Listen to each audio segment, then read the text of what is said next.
friends, welcome back to my channel Sneha Samayal. எல்லாரும் எப்படி இருக்கீங்க? இன்னைக்கு நம்ம பார்க்க போற டிஷ் பாத்தீங்கன்னா ஹோட்டல் ஸ்டைல் உருளைக்கிழங்கு மசாலாவும் ரவா வச்சு பூரி தாங்க செய்ய போறோம். யூசுவலா கோதுமை மைதா பூரி தான் செய்வோம் இல்லையா? இன்னைக்கு ரவா வச்சு ஒரு டிஃபரெண்டான பூரி செய்யலாம்னு இருக்கோம். அது எப்படி செய்யலாம்னு பார்க்கலாம் வாங்க. இப்போ நம்ம பூரி செய்யறதுக்கு 1 கப் ரவை எடுத்து வச்சிருக்கேன். இதை மிக்ஸில போட்டு நைஸா அரைச்சிட்டு வந்துடலாம். இப்போ நம்ம ரவையை அரைச்சிட்டு வந்துட்டோம். இதை மாவு பிசைஞ்சிக்கலாம்.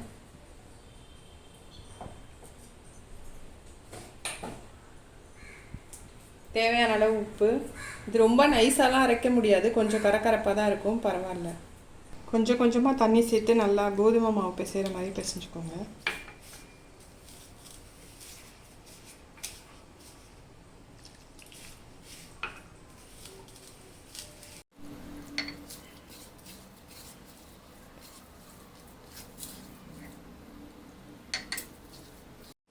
இது ரொம்ப டைட்டாக பிசையாதீங்க, கொஞ்சம் இந்த மாதிரி லூஸாக இருந்தால் தான் ஊறும்போது ரவை இன்னும் கொஞ்சம் டைட்டாகும். அதனால இந்த பதத்துக்கே பிசைஞ்சுக்கோங்க.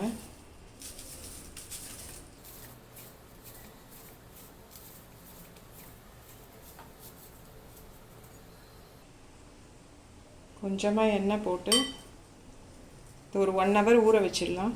அப்படியே க்ளோஸ் பண்ணிவிட்டு இப்போ உருளைக்கிழங்கு மசாலா பண்ண ஸ்டார்ட் பண்ணிடலாம். அதுக்கு நான் ஒரு 1/2 கிலோ உருளைக்கிழங்கு எடுத்து வேக வச்சு வச்சுருக்கேன். 2 பெரிய வெங்காயம் கட் பண்ணி வச்சுருக்கேன். கொஞ்சம் பச்சை மிளகா, கருவேப்பிலை, 5 பல்லு பூண்டு, ஒரு சின்ன துண்டு இஞ்சி. இது 2 நம்ம இடித்து சேர்த்துக்கலாம்.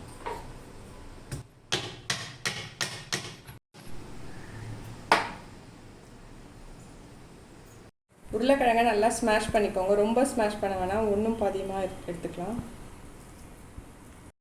இப்போ மசாலா பண்ண ஸ்டார்ட் பண்ணிடலாம். தேவையான அளவு எண்ணெய் ஊற்றிக்கோங்க.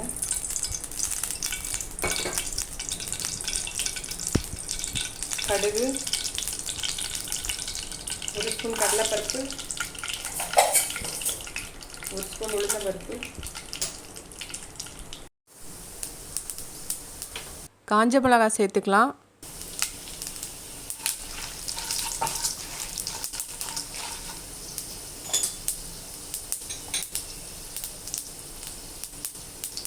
இப்போ 1 கப் நறுக்கி வச்சுருக்க வெங்காயத்தையும் சேர்த்துக்கலாம். பச்சை மிளகா, கருவேப்பிலையும் சேர்த்து நல்லா வதக்கிக்கலாம்.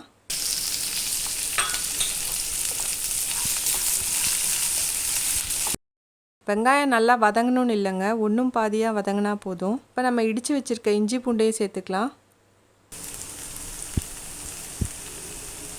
தேவையான அளவு மஞ்சள்தூள்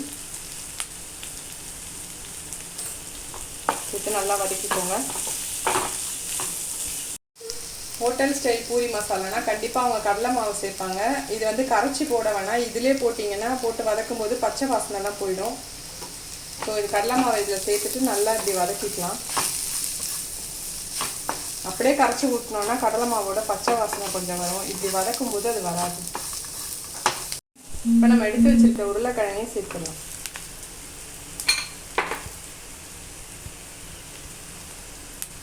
அளவு உப்பு சேர்த்துக்கோங்க.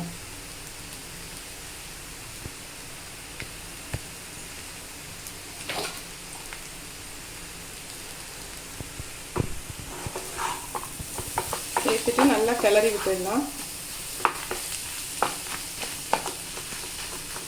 நான் தாளிக்கும் போது ஜீரகம் சொல்ல மறந்துட்டேன். 1/4 ஸ்பூன் ஜீரகம் சேர்த்துக்கோங்க. போட்டு கொஞ்சம் தண்ணி ஊற்றி 5-10 மினிட்ஸ் வேக வச்சிடலாம்.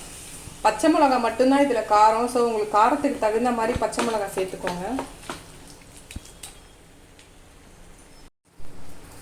நல்லா கிளறிட்டு மூடி வச்சிருங்க. ஒரு 10 நிமிஷம் இப்படியே இருக்கட்டும். 10 மினிட்ஸ் ஆயிடுச்சு. இப்போ நம்ம ஃபைனலாக கொத்தமல்லி தழை சேர்த்துக்கலாம்.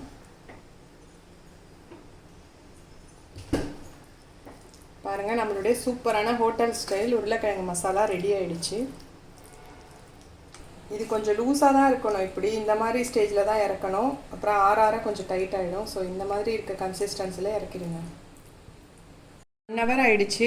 மாவு நல்லா ஊறிடுச்சு. இப்போ நம்ம பூரி பண்ண ஸ்டார்ட் பண்ணிடலாம். எண்ணெய் சூடாகட்டும்.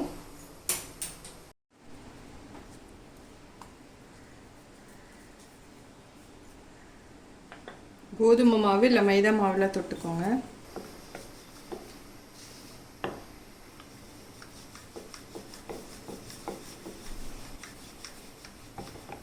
நம்ம பூரியை பொரிச்சு எடுத்துடலாம். எண்ணெய் சூடாயிடுச்சு. இப்போ பூரியை பொரிச்சு எடுத்துடலாம்.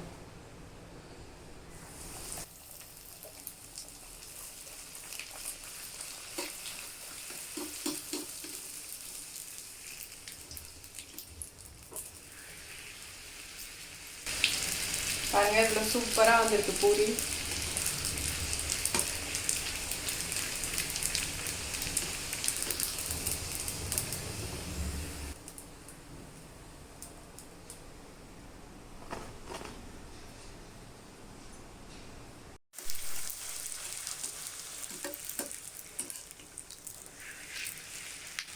இதே மாதிரி எல்லா பூரியும் சுட்டு எடுத்துக்கலாம்.